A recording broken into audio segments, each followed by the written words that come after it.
Coupure intempestive d'électricité, délestage à répétition, coût du kilowattheure parmi les plus élevés de la sous-région. Lorsque Fatih Nouktara se lance en 2011 dans la charcuterie, avec comme spécialité la viande de porc et ses produits dérivés, elle est loin d'imaginer ce qui l'attend. J'ai commencé avec la Sonabel, l'électricité. Les difficultés, c'est avec les congélateurs. On a toujours les coupures et on n'arrive pas à conditionner la viande dans de bonnes conditions. Pour assurer une bonne conservation de ces produits et en finir une fois pour toutes avec les factures salées de la nationale d'électricité, Madame Nouktara décide de s'équiper en chambre froide solaire. Elle frappe aux portes des banques et des institutions de microfinance sans succès. Elle finit par trouver gain de cause auprès d'Energia, une entreprise d'installation d'équipements solaires qui lui accorde un crédit fournisseur, c'est-à-dire la dotation et l'installation d'équipements solaires à crédit payable en 1 an sans intérêt. Le coût global de la nouvelle unité solaire d'environ 160 millions de francs CFA est ainsi réparti.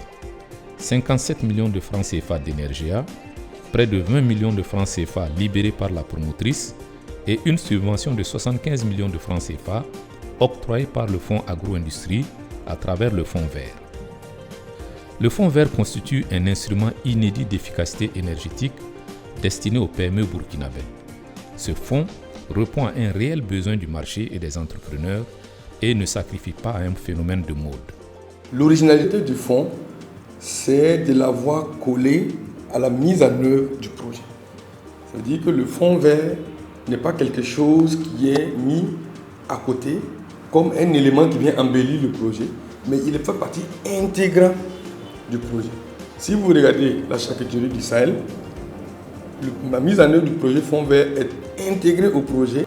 Ça, c'est une originalité, disons, qui est promise au niveau du Fonds agro-industrie du PCSA.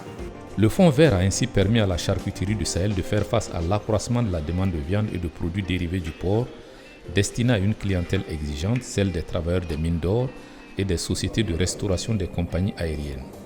Les fournisseurs de porc aussi se frottent les mains, car ils peuvent désormais vendre plus d'animaux. Maintenant, avec